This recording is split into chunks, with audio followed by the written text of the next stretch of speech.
Voilà, cette petite vidéo va concerner toujours l'approche de l'étude des fluides. Après avoir vu comment pouvait-on, je veux dire, établir un système pour commencer à aborder l'étude des fluides, eh bien voici une autre hypothèse qui va être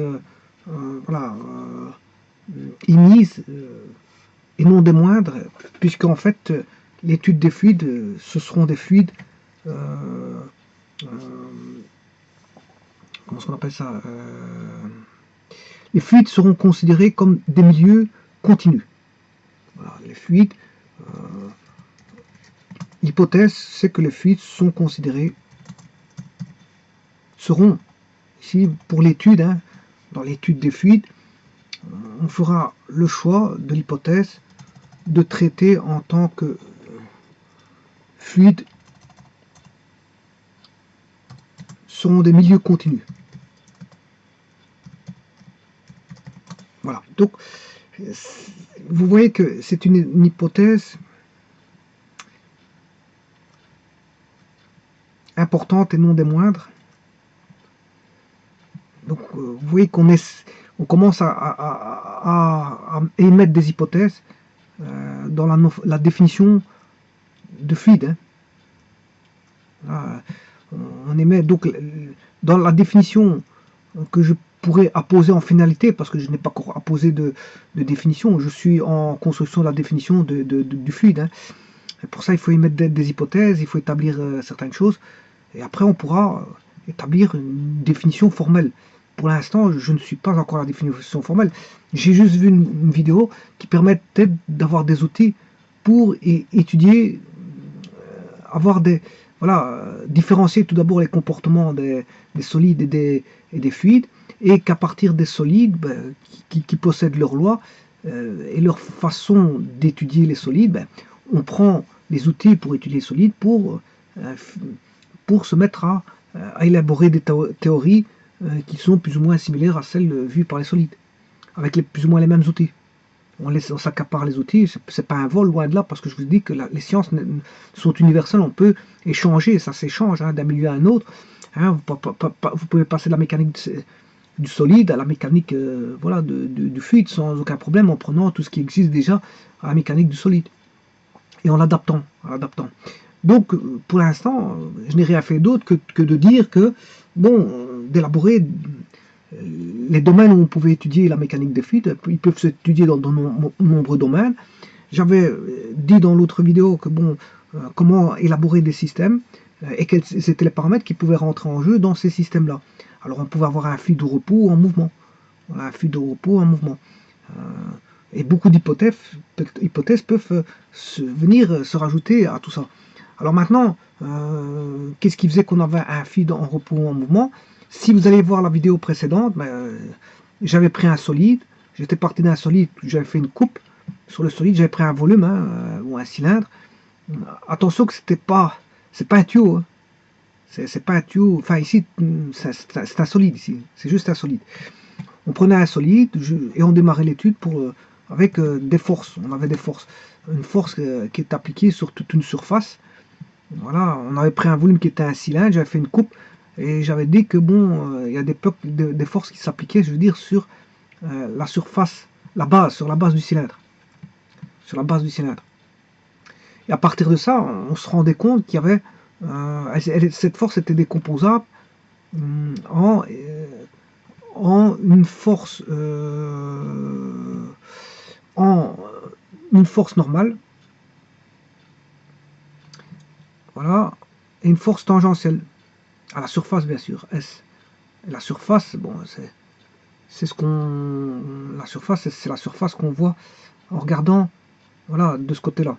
Donc vous verrez un cercle. Parce que j'ai pris un cylindre. Donc ici, quelque part, j'ai un cercle.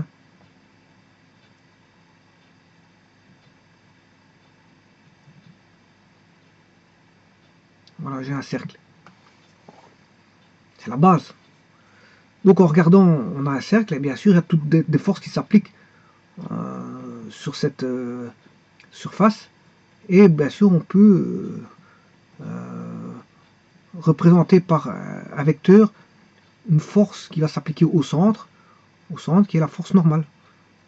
Et cette force-là va s'appliquer au centre, et en plus de ça, elle est entrante. Elle est entrante. Donc c'est comme si je mettais un arc à flèche, hein, vous voyez, un arc à flèche. Voilà, ici, quand la flèche vient vers vous, vous voyez ceci, et quand la flèche rentre dans le plan, quand la flèche rentre dans le plan, on a une croix. Quand elle sort du plan, c'est un point comme ceci, c'est un cercle avec un point. Et donc là, je pourrais mettre, bon, en regardant bien sûr de ce côté-là, qu'est-ce qu'on verrait? Mais on verrait, bon, une force entrante, donc avec une croix. Une force entrante avec une croix. Et je vais le représenter parce qu'on voit rien du tout, qui s'appliquerait au centre, qui serait toutes les au centre parce que c'est le centre de gravité du cercle. Hein. Voilà, qui représenterait toutes les forces sur la surface. Donc c'est voilà, il serait le représentant de toutes les forces sur la surface. Voilà, alors là, on appliquerait ceci, une croix. Ça veut dire que on a une force qui rentre. On a une force qui rentre. Alors je vais passer de ce côté-là parce que l'observateur est ici. Hein. Sinon, voilà.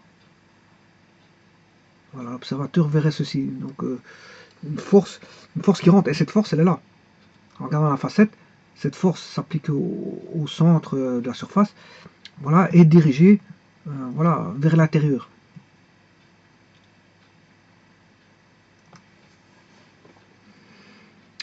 Voilà, alors ça c'est une force normale. C'est une force normale parce qu'elle est normale à la surface. Elle est perpendiculaire à la surface. Donc elle est normale à la surface. Alors maintenant, on aura une autre force qui va agir. Qui peut agir. On n'aura pas toujours... Voilà, c'est une force tangentielle. Voilà. Et alors, il y en aura toujours deux. Hein. Bon, je vous montrerai que bon, quand voilà, je verrai à ce moment-là qu'en fait, il y a deux forces tangentielles. Bon, pour l'instant, j'en mets qu'une. Voilà. Et quand on a des forces tangentielles, ben, on a un mouvement de fluide. Voilà. Donc là, à ce moment, on a la dynamique, une dynamique du fluide. Parce que s'il n'y a pas de force tangentielle, le fluide est au repos. Le fluide est au repos si on a l'absence de force tangentielle. Donc l'écoulement va dépendre des forces tangentielles. Ce sont les forces tangentielles qui vont permettre de dire si on a un état de repos ou un état de mouvement. Repos, voilà, là j'ai mal fait les choses parce qu'il faudrait que je précise. Je vais mieux préciser que ça parce que c'est vrai que j'ai mal précisé. Bon, donc si Ft existe, la force tangentielle existe. Bon, vous comprendrez que la force normale, c'est la force de pression. Hein. Voilà. Bon, si Ft existe, l'existence de Ft, ben, on a un mouvement. Un mouvement, et là, on peut se situer soit en cinématique du fluide ou en dynamique du fluide. Ça dépend de ce qu'on étudie. Voilà, si on étudie les vitesses en fonction du temps, voilà, ou si on étudie tout simplement les forces qui sont responsables du mouvement. Ça dépend de ce qu'on étudie. Là, voilà. Maintenant, si on a l'inexistence de force voilà, tangentielle, je rappelle que les forces tangentielles sont les forces de cisaillement. Hein. Et justement, pourquoi on a un fluide? Parce que ça coule. Pourquoi ça coule? Parce que c'est pas que... Ouais, j'ai oublié de changer ici. J'ai oublié de changer parce que je suis plus dans le solide. Hein. Attendez. Oui, il faudrait que je change. Hein. Je suis plus dans le solide. Je m'excuse, j'ai fait... Voilà. Ouais. Bon, je vais retirer tout ce que j'ai dit pour l'instant. Parce que je suis passé tout d'un coup au solide, du solide au liquide sans m'en rendre compte. Bon, je vais retirer ça et faire comme si je n'avais rien dit. Voilà, voilà, je le retire. Bon, je suis toujours au solide. Voilà, restons toujours au solide, je n'ai pas terminé. Parce que ça donne une force normale et une force tangentielle qu'on appelle force de cisaillement. Hein. La force tangentielle, c'est la force de cisaillement. Et la Fn, à ce moment-là, si c'est un solide, c'est pas la pression, c'est la compression. C'est la compression, c'est des forces de compression. Voilà. Et la contrainte, c'est la force divisée par l'unité de surface. C'est la force par unité de surface. Bon, alors, où est cette force-là? La résultante de la force, ben, c'est la force qui va se situer ici.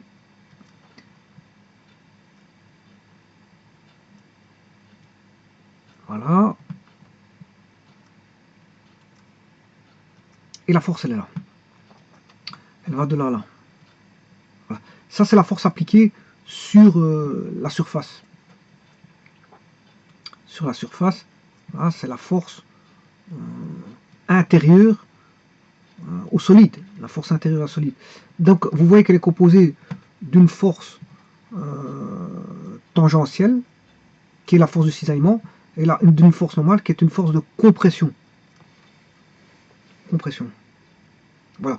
Alors maintenant, ceci étant dit, bon, pourquoi le solide il ne coule pas? Pourquoi c'est pas un fluide? Justement parce qu'en fait, il résiste aux forces de cisaillement et aux forces de compression. Le solide a une résistance. Bon, de par sa cohésion, il a une résistance qui permet justement de résister. Bien sûr, si on ne dépasse pas des limites, parce que si on dépasse des limites, là, les limites de cisaillement, ça, on va avoir une découpe. Voilà.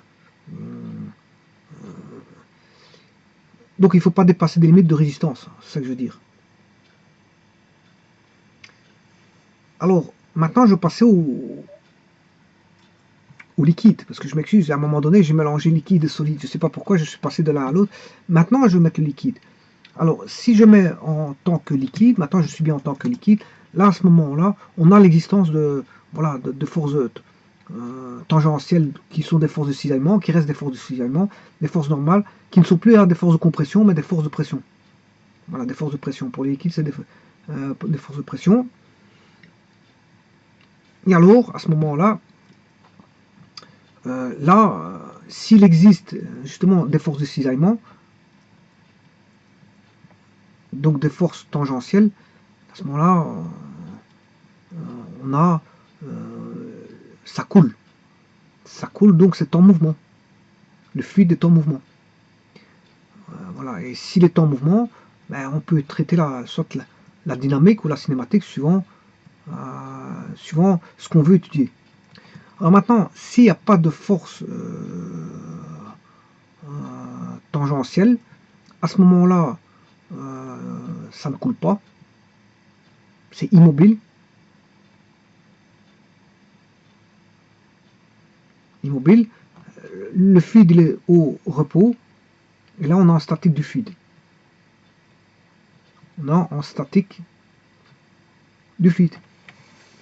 Voilà. Donc, qu'est-ce que c'est qu'un fluide? Par définition, on dira qu'un fluide, bon, c'est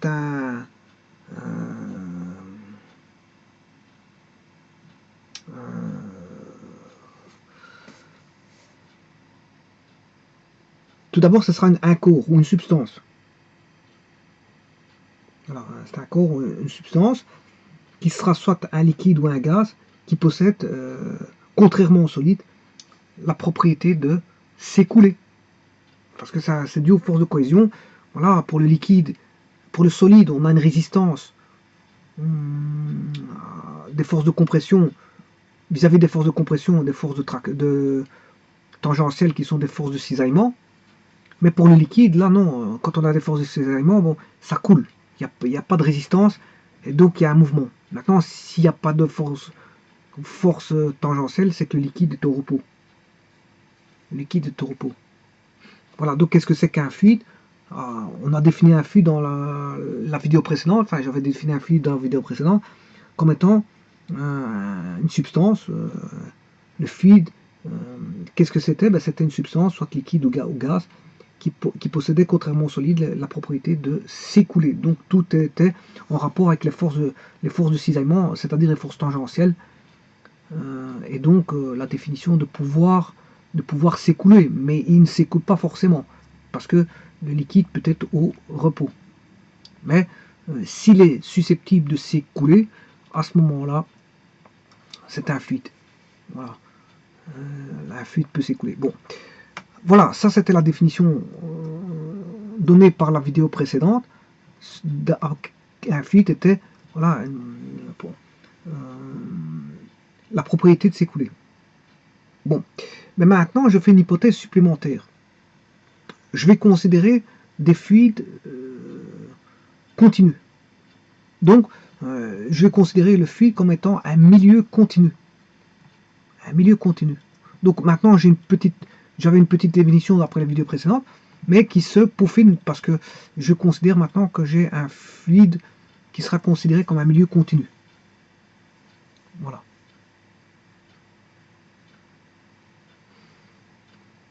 Alors,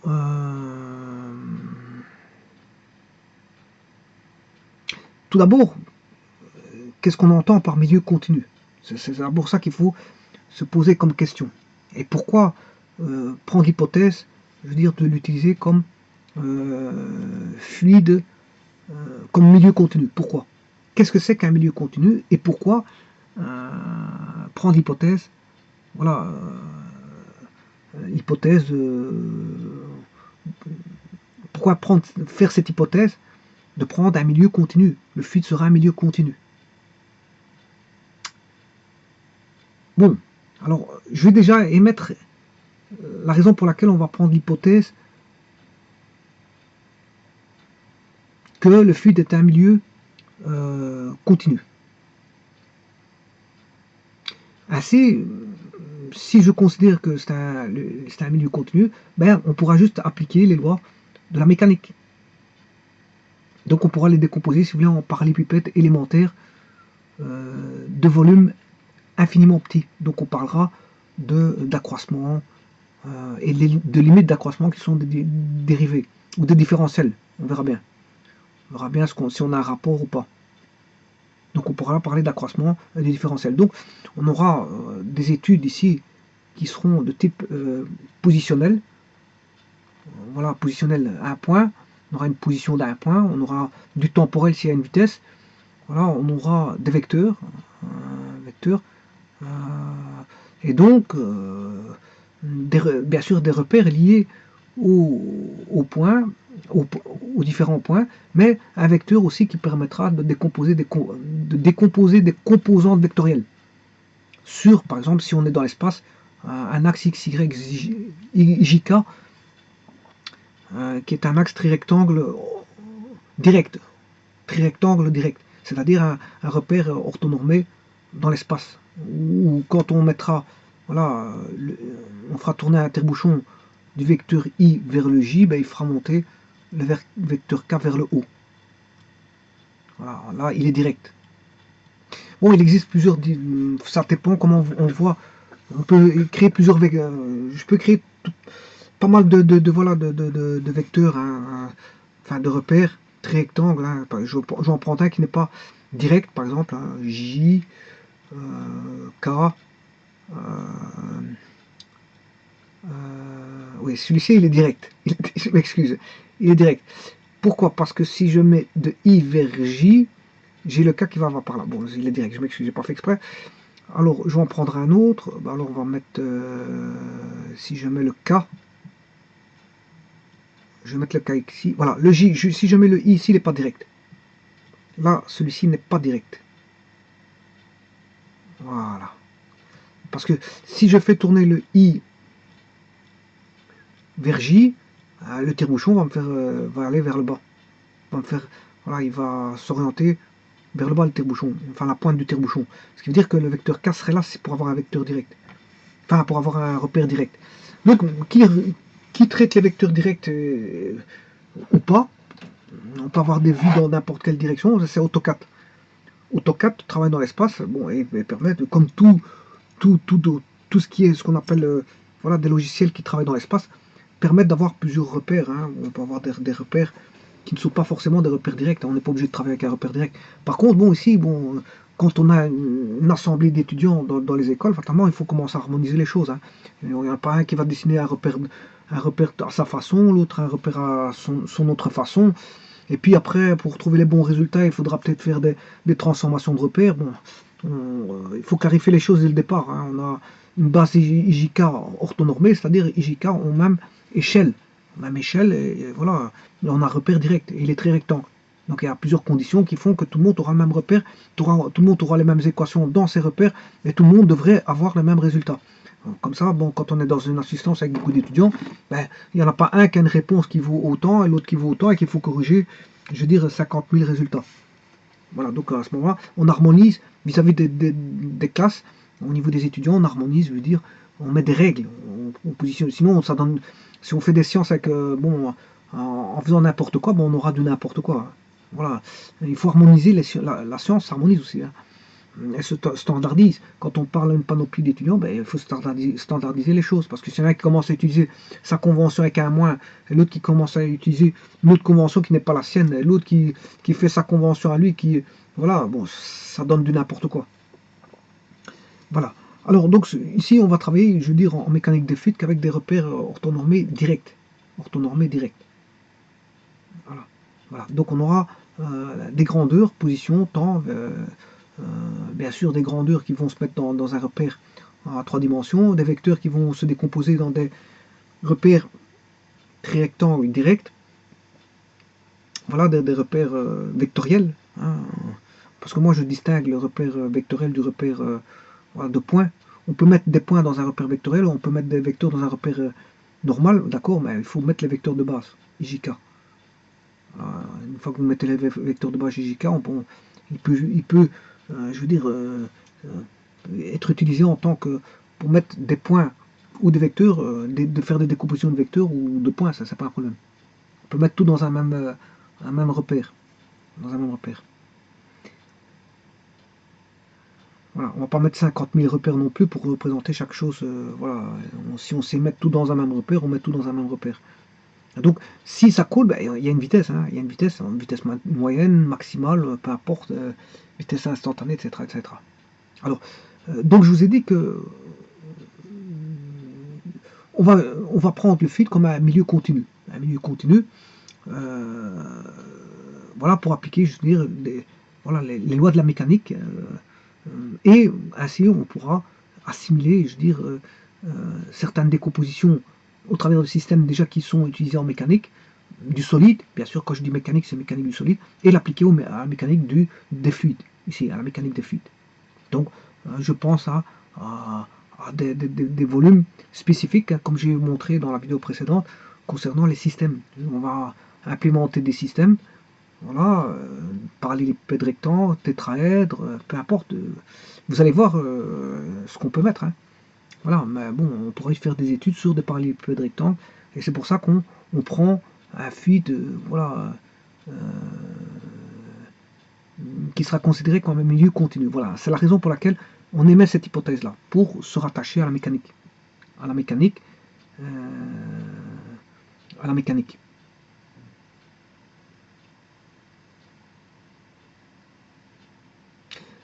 Bon, alors pourquoi va-t-on se rattacher à la mécanique du solide? Là est toute la question. Pourquoi dire qu'on a un milieu continu et qu'on va rattacher à la mécanique du solide? Ben, c'est parce qu'en fait on va considérer le fluide comme étant comme ayant des propriétés d'un solide, tout simplement. C'est comme si on étudiait un solide, alors qu'il est liquide. Voilà, c'est pour le considérer comme si on avait un solide, comme si on avait un solide, mais en fait on a un fluide. Comme si on avait un solide, mais on a un fluide. Alors, qu'est-ce qui permet de faire cette hypothèse-là? Ben justement, c'est parce qu'on définit le fluide comme un milieu continu. Alors maintenant, je vais vous montrer ce que c'est qu'un milieu continu et qu'on peut assimiler à un solide. Alors pour ça, je vais tout effacer.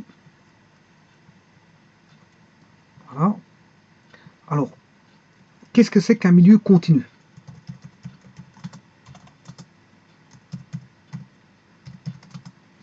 Alors, un milieu continu, ben, il n'y a pas de vide entre les particules du milieu considéré et il ne peut s'ancrer. Il n'y a pas de vide. Donc je vais l'écrire. Il n'y a pas de vide entre les particules du milieu qu'on étudie, hein, du milieu considéré. Voilà. Et surtout, il, il ne peut s'ancrer. Donc je parle de vide. Donc il n'y a pas de vide, c'est comme si on avait un solide. Voilà pourquoi on le considère comme milieu continu. C'est comme si on avait un solide. Alors qu'on a un liquide, on a un fluide, hein, on a un fluide. Hein. Et on le considère comme si on avait... Bon, un fluide, ça peut être un liquide ou un gaz. Donc le gaz, là, on va se dire que bon, il est considéré comme un solide. Et comme ça, je peux l'étudier avec un volume comme s'il était solide. C'est pour ça on se rattache à la mécanique des solides, parce qu'en fait, on implémente cette hypothèse pour justement faire en sorte de faire l'étude assimilable à celui du solide. Il n'y a pas de vide entre les particules du milieu considéré. Et il ne peut surtout s'en créer, c'est surtout ça. C'est pas parce que bon, parce qu'on pourrait avoir du vide, hein. Enfin on pourrait ne pas y avoir de vide, à un moment donné, il s'en crée à un moment donné, alors que bon, voilà, il faudrait que dans toute l'étude, bon, il peut être s'en créer. Quand on fait l'étude, voilà, des facettes ou du volume, peu importe, on va étudier les facettes, les volumes, peu importe ce qu'on va étudier, mais le milieu est continu. L'hypothèse simplificatrice, ici on aura un milieu continu. Alors, maintenant, ne pas confondre un milieu continu d'un mouvement d'une continue, c'est-à-dire d'une continuité de mouvement.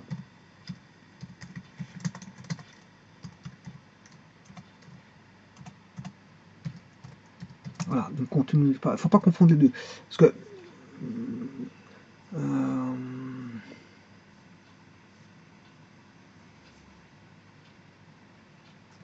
alors, là aussi, je vais mettre une espèce de définition. Qu'est-ce que c'est qu'une continuité de mouvement? Ben, on va dire que le mouvement d'une particule, vous voyez qu'ici on est au niveau micro. Hein. Bien sûr, c'est des hypothèses au niveau microscopique.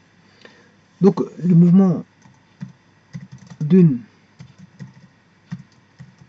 particule est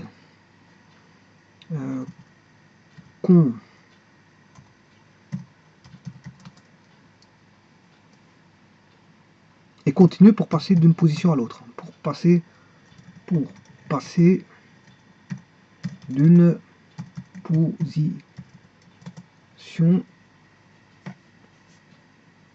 à une autre. Bon, ça veut dire quoi? Une autre, d'une position à une autre, voilà. Ça veut dire quoi ça? Ça veut dire que elle doit occuper toutes les positions intermédiaires dans le mouvement. Elle doit occuper toutes les positions intermédiaires. Voilà. Bon, ici, on a un milieu continu. Et quand il y aura mouvement, parce que c'est pas dès qu'il y a mouvement, hein, il peut y avoir un repos. Je vous ai parlé tout à l'heure des forces tangentielles. Pour qu'il y ait voilà, un mouvement, il faut que voilà, des forces tangentielles.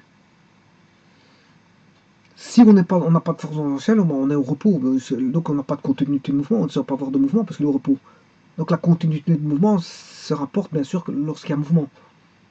Voilà. Si le fluide est au repos, on ne parle pas de continuité de mouvement. Voilà, donc ça c'est propre quand le mouvement circule. Enfin, quand la particule circule, c'est-à-dire qu'il y a un mouvement d'une particule. Donc le milieu est continu, c'est-à-dire il n'y a pas de vide entre les particules du milieu considéré, et bien sûr, en même temps, il ne peut pas s'en créer.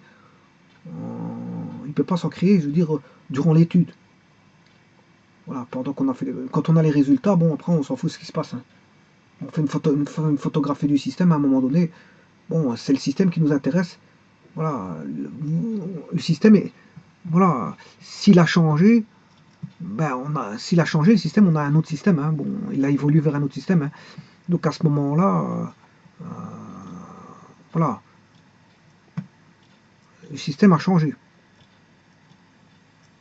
Mais quand on émet les hypothèses elles sont émises pour des lois qui sont valables ici. C'est bon, elles sont plus valables dans le système 2 parce qu'il a évolué. Bon, là, ça veut dire qu'on avait émis des hypothèses ici et pas pour là. Hein.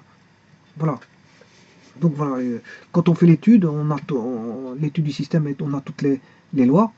Ben voilà, on sort toutes les lois par rapport à quelque chose de figé ici. Hein, au travers d'un système qu'on a défini, on définit un système, ce système a des propriétés et qui sont des paramètres propres voilà, au fluide. Et on définit les relations qui existent et puis après, voilà, avec des hypothèses, bien sûr, on émet les hypothèses, dont une qui est ici. Voilà, maintenant, s'il y a des hypothèses qui changent, bon, c'est pas pour le système ici, hein, parce que bon, les hypothèses ont été émises pour le système là. Les hypothèses restent un invariant hein, pour le système. Bon, si les hypothèses changent, à ce moment-là, vous changez de système. Hein. On n'est plus dans le même système, puisque vous avez changé des éléments du système 1. Voilà, voilà, vous avez fait évoluer des hypothèses, bon, on n'est plus dans le même système. Hein. Voilà, et donc si on a mouvement, ben, on peut parler de continuité de mouvement. Voilà. Alors, comment savoir qu'on a un milieu continu ou pas? Pour ça, il faut parler du nombre de Knudsen. Je ne sais pas comment on dit, il est là, Knudsen. Donc, mettez-vous à l'esprit maintenant qu'on a un milieu continu. Hein.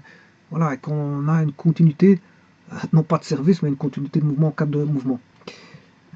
C'est-à-dire en cinématique ou en dynamique. Si on étudie la cinématique ou la dynamique. Bon. Qu'est-ce que c'est que le nombre de Knudsen? Knudsen. Voilà, c'est un petit peu difficile à dire parce que c'est un mot, c'est le nom d'un Danois, hein, c'est Danois. Alors le nombre de Knudsen, Kn, est un nombre adimensionnel permettant de déterminer le régime d'écoulement. Attention que le régime d'écoulement ici est en termes de continuité, c'est-à-dire du vide entre particules, et non pas de la turbulence. Hein. Ce n'est pas un régime voilà, turbulent ou non turbulent, ça n'a rien à voir. C'est ce qu'ils disent ici. Donc il détermine le régime d'écoulement, c'est-à-dire en termes de continuité. En termes de continuité. Voilà. Donc continuité d'un fluide qui est un liquide ou un gaz. Alors, ce nombre porte le nom de Martin Knudsen, physicien et océanographe danois, je vous l'avais dit. Voilà. Il est défini comme le rapport du libre parcours moyen à une longueur caractéristique du problème vu sous l'angle de la mécanique des fluides. Cette longueur peut être définie par L star est égal à x sur nabla x, voilà le module de nabla x, x étant n'importe quelle grandeur. Alors, qui peut être une température, une pression, etc. On peut souvent en donner une estimation a priori. C'est une grandeur caractéristique du domaine d'étude, comme la taille du domaine ouvert à l'écoulement dans un milieu poreux ou de microfluidique ou le rayon de courbure des parois en aérodynamique. Bon. Alors, tout ça c'est bien. Bon. Alors, qu'est-ce que permet ce nombre de Knudsen qu'on note Kn, hein. Bon, et ils disent qu'il est, comment est-ce qu'on appelle ça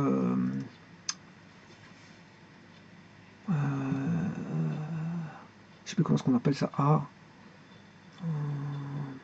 adimensionnel.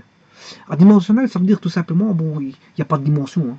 Ou si vous faites la multiplication au niveau de la métrologie, au niveau des, voilà, ce qu'on appelle des, je sais plus comment est-ce qu'on appelle ça. Voilà, de l'analyse dimensionnelle. Si vous faites l'analyse dimensionnelle et vous faites le produit, ben vous allez obtenir un facteur, enfin un exposant nul. Ce qui veut dire qu'il n'y a pas de dimension. Donc il est adimensionnel, il n'y a pas de dimension.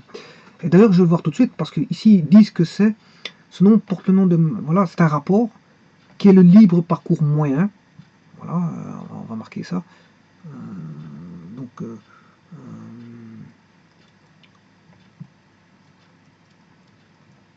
Voilà. Le libre parcours moyen. Voilà, des molécules, bien sûr, c'est le libre parcours moyen des molécules. Alors, je vous rappelle ce que c'est que le libre parcours moyen des molécules. bon, on va se dire que les molécules, c'est comme des boules. C'est comme des boules. Alors, il y a une distance entre les boules. Il y a une distance, voilà. Alors, les boules vont se rapprocher, et à un moment donné, il va y avoir une collision. Cette collision va faire en sorte que, bon, elle va changer, on va avoir un changement de direction, parce on aura un choc, hein, lors d'un choc entre deux molécules. Donc, il y aura modification de la direction et de la valeur absolue de la vitesse. Donc, comme on sait bien que les molécules étant distribuées au hasard, la distance parcourue par une molécule varie, si vous voulez, entre deux chocs successifs, c'est-à-dire que on aura une distance, par exemple ici, D1, voilà, là on aura une distance D2 qui n'est pas D1, hein, parce que je viens de vous dire pourquoi, voilà. Ensuite, il y aura peut-être un autre choc, voilà, on aura D3, et donc là, toutes ces distances-là, bah, il y a une moyenne, on fait une moyenne des distances, et on sait calculer ça, hein. Bon, une fois je ferai comment est-ce qu'on appelle ça, la démonstration. Bon, elle est toute simple. Voilà. Euh, mais ce libre parcours moyen, il est égal, qu'on appelle, généralement c'est pas le L, hein, j'ai mis L ici, c'est parce que je l'ai vu sur le site internet là, qu'il y avait L, bon, on le note lambda, c'est lambda, voilà, le lambda, qui est égal à 1 sur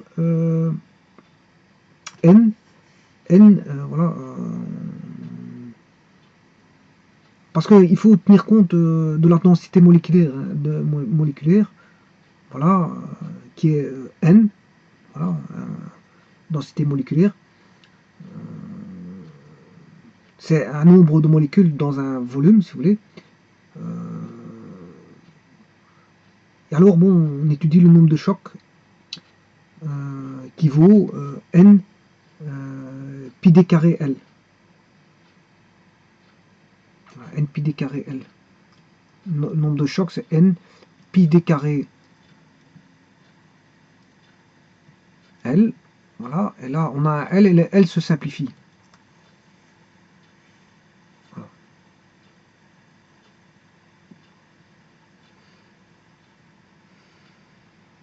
Il se simplifie. Alors, bon, normalement,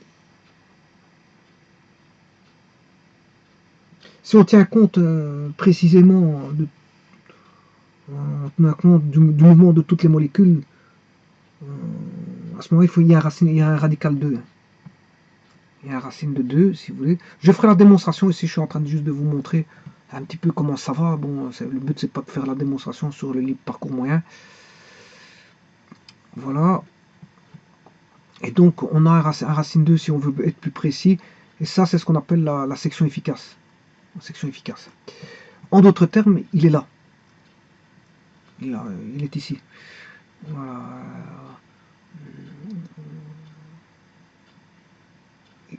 Il est là, ici. Le libre parcours moyen est ici. C'est 1 sur racine 2, sigma est la section efficace, puis d carré de n, la densité de particules, hein, c'est le nombre de molécules, dans un volume V, donné V. Voilà. Donc c'est bien racine 2, sigma n. Racine 2, sigma n. Voilà. Racine 2, pour être bien beaucoup plus précis, n qui est une densité, et puis d carré qui est une section efficace. Voilà, sigma. Et c'est ce que ça donne. 1 sur racine 2 fois n fois sigma, la section efficace, qui est pi d carré. Mais je fais la démonstration une fois, vous allez voir d'où ça vient. Bon, c'est pas compliqué, il n'y a rien de compliqué, il faut mettre juste un dessin où on fait apparaître les trajectoires et les changements de trajectoire et de définir bien les choses. Et puis après, bon, vous allez avoir le libre parcours moyen. Voilà. Alors, le nombre de Knudsen, bon, je reviens à ça.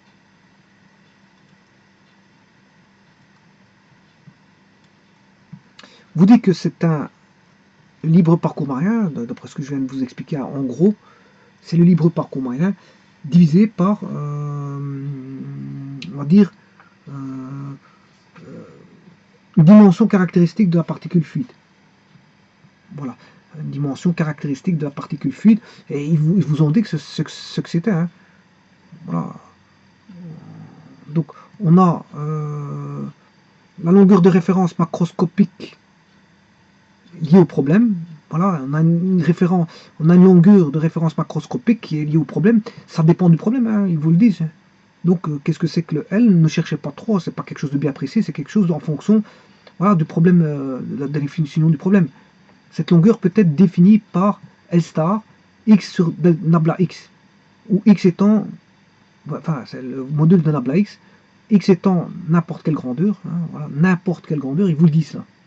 C'est pas quelque chose de précis, ça dépend de la nature du problème que vous traitez. Alors, ça peut être une température, une pression.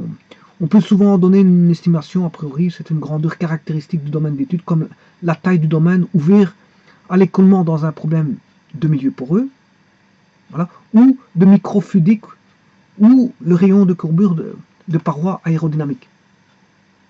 Voilà, rayon de courbure. Mais là, rayon de courbure, c'est pas une pression, c'est pas une température, c'est voilà. Et là, si je mets une caractéristique, ici une caractéristique liée, dimension caractéristique liée à la particule fluide, que je vais appeler voilà, L. Donc c'est un rapport grand L sur L. C'est une dimension caractéristique de la particule fluide pour laquelle on fait l'étude. Voilà. Et c'est grâce à ça qu'on va savoir si on a voilà, un milieu continu ou pas. Grâce à ce rapport-là, qui est adimensionnel, parce que moi j'ai pris des mètres sur des mètres. Hein. Bon, des mètres sur des mètres, pour moi, voilà, j'ai pris une grandeur caractéristique de la particule fluide qui était en mètres. Donc fatalement, je me retrouve avec un nombre sans dimension. Et s'il est sans dimension, ben, voilà, regardez bien, on va voir une dimension d'une longueur et une dimension de longueur moins 1. Ce qui veut dire que, voilà, au total, on a une dimension de longueur 0. Ça veut dire qu'il est sans dimension. Il n'y a pas de dimension. C'est ce qu'il disait ici. Hein. Il vous disait ici, bon, voilà, est un nombre adimensionnel permettant de déterminer le régime d'écoulement en termes de continuité. Bon, si on est continu, si le milieu est continu ou pas. C'est-à-dire s'il y a beaucoup de vide ou pas entre les particules du milieu considéré. Voilà, s'il y a beaucoup de vide ou pas. C'est pour ça que beaucoup de vide, ça fait intervenir le libre parcours moyen, vous aurez compris. Mais le nombre de Knudsen permet de dire si on a justement des grands espaces ou des petits espaces. Voilà. Et si maintenant, le tout c'est pas avoir des très très très petits espaces, hein, on va donner une valeur bien précise du nombre de Knudsen, je vais vous le donner tout de suite. Quand ce qu'on est parfaitement continu, ben, totalement continu, quand le nombre de Knudsen est inférieur à 1 millier. Bon, ça je ne sais pas si c'est 1 millier. Hein. Je ne veux pas dire que c'est 1 millier, mais bon, je n'en sais pas plus à ce niveau-là. Je n'en sais pas plus. Je pensais que c'était beaucoup plus petit, mais apparemment ici ils disent que partiellement raréfié si Kn est compris entre un dixième et un millième. Voilà. Moi je pensais que c'était totalement continu quand c'était inférieur à un centième. Mais, voilà, je viens de me rendre compte qu'ici ils nous ont mis un millième. Maintenant, je vous dis la vérité, je me fie à ce que je vois. Donc moi je vais croire le site ici, qui est un site de Wikipédia. C'est pas moi corriger ça, bon si voilà, mais en tout cas, moi je n'ai jamais su que c'était un millième. Le nombre de Knudsen était inférieur à un millième. J'ai toujours cru que c'était un centième. Mais maintenant, voilà, bon, je vois ça, je leur fais confiance. On peut leur faire confiance, hein, ils ont introduit ceci, bon, pourquoi pas leur faire confiance. Bon, je n'ai jamais vérifié tout ça au niveau d'un laboratoire ou quoi, ou qu'est-ce, donc je dois me fier aussi aux informations que je vois. Bon, voilà, donc ici, bon, totalement continu, si Kn est inférieur à un millième. Bon, partiellement raréfié, s'il est compris entre 0,1 et 1 millième. Mais ils vous disent quand même qu'entre 1 millième et 1 centième, et 1 dixième, je m'excuse, dans ce cas, l'écoulement peut être considéré comme continu. sauf dans des régions spécifiques, un choc. La région qui jouxte une paroi de quelques libres parcours moyen d'épaisseur, baptisée couche de Knudsen. Bon, donc ça veut dire que, à la rigueur, mon, mon centième, il est bon. Mon centième, il est bon, sauf dans certaines régions. Si je prends un centième, je ne veux pas prendre un millième, mais je prends un centième. Voilà. Voilà, donc je prends un centième. Alors, bon, quand ils vous disent ici les équations de Navier-Stokes décrivent un milieu fluide proche de l'équilibre thermodynamique local. Or, l'analyse adimensionnelle de l'équation de Boltzmann, vous voyez que ça fait apparaître les équations, voilà, avec, fait apparaître l'inverse du nombre de Knudsen comme pondération du terme décrivant les collisions et tendant à ramener le système vers l'équilibre thermodynamique. Bon, donc il y en a un, c'est les équations de Navier-Stokes, lui il décrit le milieu proche de l'équilibre thermodynamique local. Voilà. Et quand on fait l'analyse adimensionnelle de l'équation de Boltzmann, lui il fait apparaître l'inverse du nombre de Knudsen, l'inverse Kn de Kn. Voilà. Comme pondération du terme décrivant les collisions. Donc là c'est plus les collisions et tendant à ramener le système vers l'équilibre thermodynamique. Voilà. Donc en fait l'inverse du nombre de Knudsen qui est voilà, qui est dans l'équation de Maxwell-Boltzmann. Mais l'inverse de Knudsen, on voit fait apparaître dans l'équation de Maxwell-Boltzmann, donc l'inverse du nombre de Knudsen, comme une pondération de termes décrivant les collisions. Donc il y a un terme qui décrit les collisions. Effectivement, que je vous ai expliqué tout à l'heure, le libre parcours moyen, c'est des collisions. Mais tentant à ramener le système vers l'équilibre thermodynamique. Voilà. Donc l'inverse est vu comme un retour vers un système d'équilibre thermodynamique. Voilà. Ça, c'est ce que fait apparaître l'inverse du nombre de Knudsen dans l'équation de Maxwell-Boltzmann.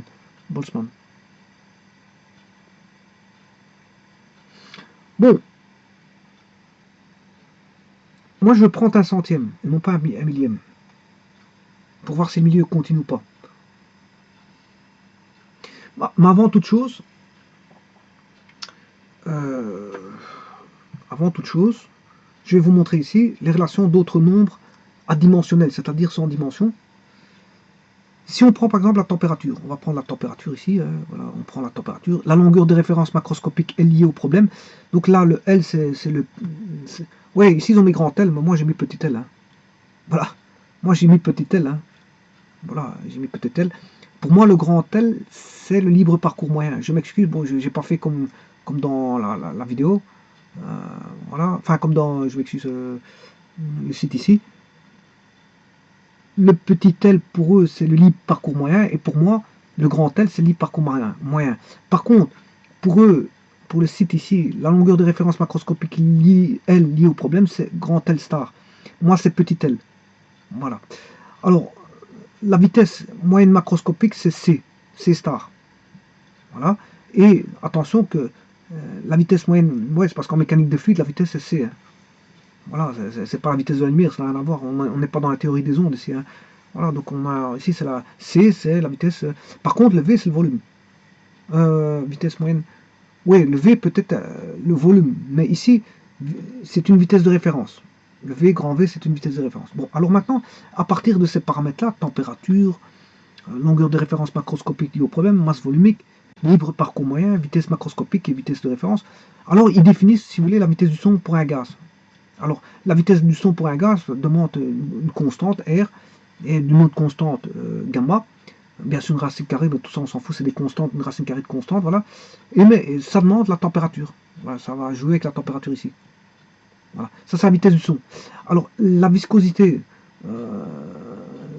de référence nécessite la masse volumique, la vitesse, la masse volumique ici. Voilà. Donc, ce sont des quantités de référence. Hein. Des quantités de référence. Donc on a comment on appelle ça, la masse volumique, la vitesse moyenne microscopique, oui, on sait la trouver, c'est racine carrée de 8 kT qui fait intervenir la température fois mpi. ou m la masse d'une particule ciblée. Voilà. Et fois L, L c'est le petit L, c'est le libre parcours moyen, voilà, divisé par 2. Alors maintenant, le nombre de Mach. Le nombre de Mach, c'est la vitesse de référence divisé par voilà, une grandeur qui est A. Mais apparemment, ici, ils n'ont pas défini le A.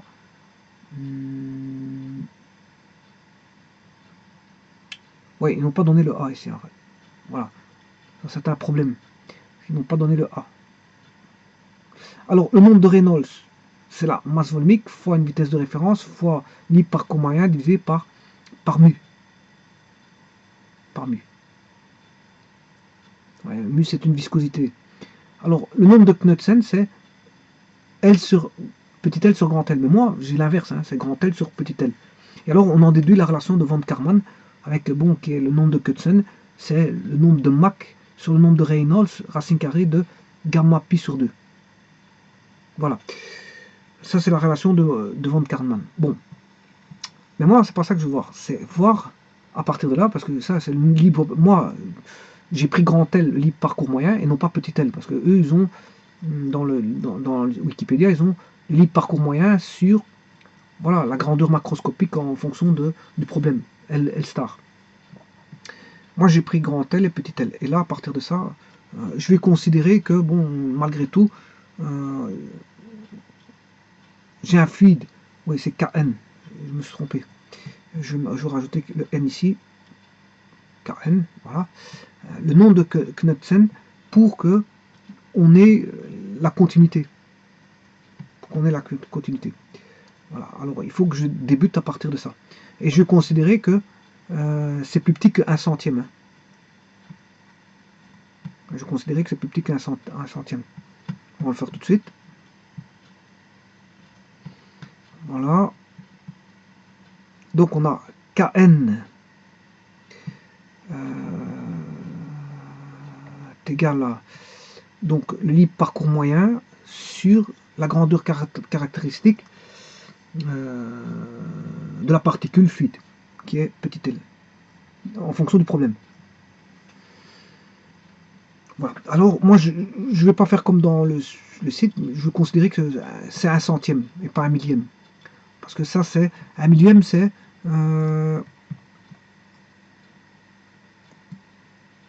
totalement continu. Voilà. Moi, je vais considérer un écoulement qui peut être considéré comme continu et que, voilà, partiellement continu. Partiellement continu, voilà. Enfin, continu, je m'excuse, continu, mais à des endroits, je veux dire, il ne le sera pas, c'est normal. Bon, ceux qui jouxteront la paroi, voilà, voilà, on n'aura pas de continu, c'est normal, hein, on peut comprendre ça. Alors, on va regarder après ça. Donc, ce qui veut dire que grand L sur L, pour moi, L c'est le libre parcours moyen, ça doit être inférieur à 10 exposant 2, parce que ça c'est 10 exposant 2. 10 exposant moins 2, je m'excuse. 10 exposant moins 2. Donc le libre parcours moyen doit être plus petit que 10 moins 2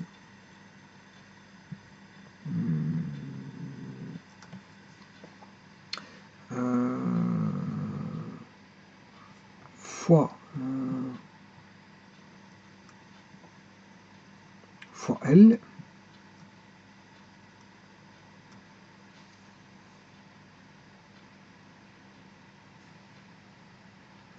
Je vais faire par rapport au libre parcours moyen. Je vais regarder par rapport à la grandeur caractéristique par rapport au libre parcours moyen. Donc la grandeur caractéristique c'est L, petit L. Alors, ouais, je multiplie par L ici. Le libre parcours moyen divisé par 10 moins 2. Voilà, ça c'est plus petit que L. Voilà. Alors,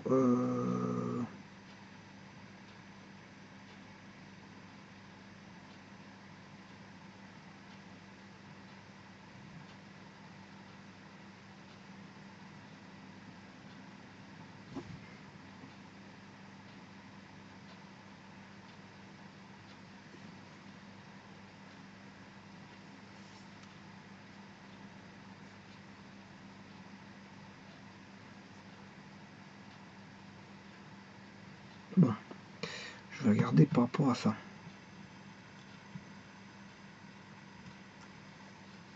Donc le libre parcours moyen, c'est plus petit que 10 exposant 2, 10 moins 2.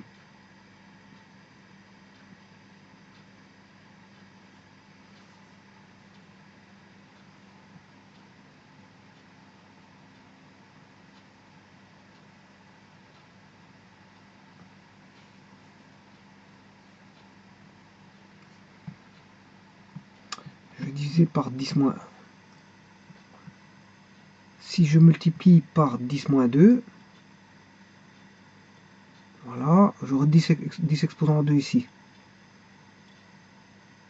Voilà. 10 moins 2 et 10, 2, ça va tomber. Ce qui veut dire que L doit être plus grand que sans L. Il doit être 100 fois plus grand que le libre parcours. Le L, la grandeur caractéristique, doit être plus grand que 100 fois le libre parcours moyen. Voilà. Alors, je vais mettre au cube parce que c'est l'expérience qui parle du cube, hein. C'est pas moi. C'est l'expérience qui parle du cube. Je vais mettre au cube.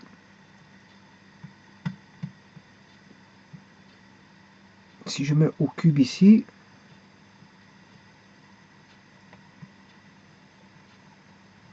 mettre au cube, ce qui veut dire que L cube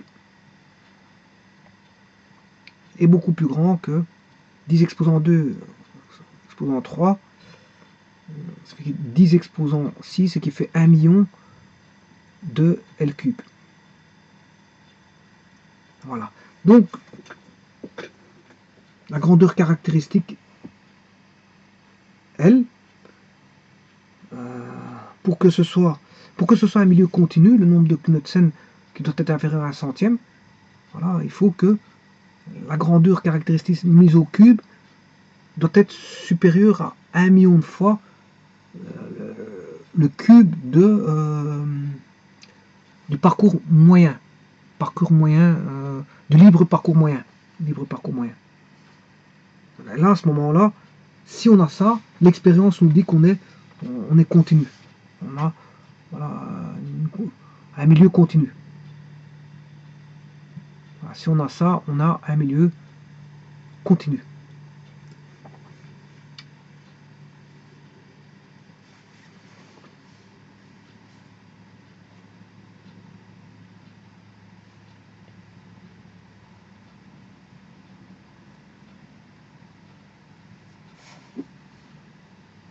Donc, l'élément doit avoir un volume supérieur à un volume. Ça, c'est le volume. Hein. Voilà, ça, c'est un élément. Puisque L, c'est en mètres. Et ça, c'est un volume. Le L, il est en mètres. J'ai pris, moi, une grandeur qui était en mètres. Voilà. Donc, là, on a le paramètre L, qui est une grandeur caractéristique, bien sûr, de la particule fluide. Ben, c'est son volume, en fait. Hein. C'est son volume. Ben, il doit être supérieur à 10 exposant 6 L cube pour qu'on ait un milieu continu.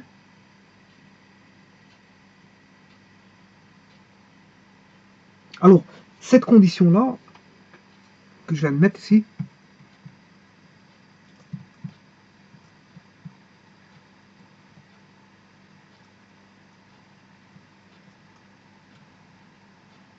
cette condition-là, en pratique, elle est toujours remplie. Et ça, dans le domaine de la classique de la mécanique des fluides, elle est toujours remplie. Voilà. Donc on n'a pas à se tracasser. Cette condition est toujours remplie, donc on aura toujours, on sera en face d'un milieu continu, puisque ceci en pratique est quasiment toujours avéré, est toujours d'actualité, enfin a toujours lieu. En pratique, hein, bon voilà, en pratique. Voilà. Et ça, c'est dans le domaine, bien sûr, elle a lieu dans le domaine de la classique de la mécanique des fluides. Donc en fait, on peut considérer que voilà, le fluide est un milieu continu. Un fluide est un milieu continu. Voilà. Donc, pourquoi ceci? C'est pour établir une nouvelle définition. Nouvelle définition qui fera intervenir le mot dans le fluide continu. Donc, j'ai déjà fait deux vidéos qui commencent à implémenter la définition de fluide. Bon, la première apportera son lot. Bon, bien sûr, je mettrai tout, je formaliserai tout quand j'aurai tout en possession au travers de différentes vidéos pour formaliser la définition finale. Et là, j'aurai une définition, je veux dire, qui tiendra la route concernant le fluide. En tout cas, tout ce que je peux vous dire, que ce sera un fluide qui sera considéré un fluide continu, un fluide qui sera considéré comme un milieu continu dont j'abrégerai en ne disant pas le fluide étant considéré comme un milieu continu, mais je dirais un fluide continu. Voilà, je prendrai tout, je formaliserai, je m'excuse parce que ici j'ai du mal à articuler. Je formaliserai, voilà, là j'ai bien articulé, je formaliserai, comment on appelle ça, la définition de manière à être limpide et non, je veux dire, moins, je veux dire, moins ardu et plus limpide, donc je dirais un fluide continu. Je commencerai par un fluide continu dans la définition. Maintenant, ça ne suffit pas pour établir une définition parce qu'il manque encore des éléments. Donc, une troisième vidéo viendra pour finir, je veux dire, les notions de fluide, mais pour ça, il faut que je mette des choses en place. Et une fois que toutes les choses sont placées, là, à ce moment-là, je pourrais établir une bonne définition de fluide et commencer à faire de la mécanique des fluides en sachant bon, ce qu'est un fluide, les hypothèses qu'on pourra prendre. Voilà, et quand on utilisera certaines choses, il faudra aller voir la définition. De par la définition, je veux dire, je pourrais me permettre de faire certaines choses dans les calculs. Voilà. Voilà, on est toujours sur la route de la définition de ce que c'est qu'un fluide. En tout cas, ici, je viens de voir ce que c'était qu'un milieu continu. Et le fluide est considéré comme un milieu continu, c'est-à-dire qu'il n'y a pas de vide entre les particules du milieu considéré et qu'il ne peut s'en créer. Et que on peut voir, on aura dans le domaine de la mécanique, dans le domaine classique de la mécanique des fluides, je veux dire, on aura quasiment presque toujours en pratique un fluide continu parce qu'en fait on aura la relation qui est devant vous L cube supérieur à 10 exponent 6 L cube qui sera vérifiée. Cette condition là sera vérifiée.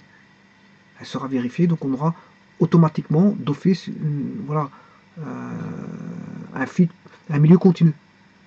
Donc le fluide est étudié en mécanique des fluides. Et comme on a un milieu continu, le fluide sera considéré comme un milieu continu. Voilà, le fluide sera, on va dire, assimilé à un milieu continu. Le fluide sera assimilé à un milieu continu.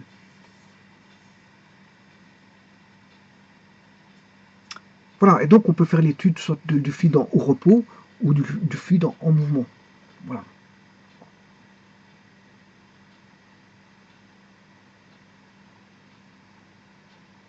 Voilà, je vous remercie.